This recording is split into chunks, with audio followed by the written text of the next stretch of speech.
Today, we'll show you how to stream audio from your smartphone to your hearing aids. This includes music, phone calls, or videos from other social media apps that are downloaded onto your phone like Facebook and YouTube.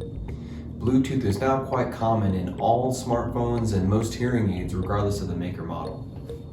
While wearing your hearing aids, if you get a phone call, your smartphone can be set up to answer through your hearing aids automatically. If you want to change the audio source from the hearing aids to your iPhone or the speakerphone, simply tap the audio source button on the home screen and change the audio source real time.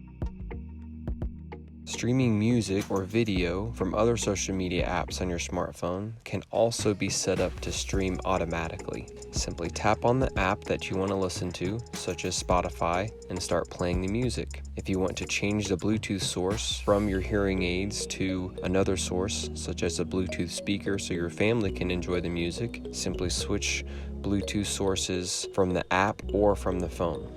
Bluetooth has been a game changer in the hearing aid world and has improved significantly over the past year.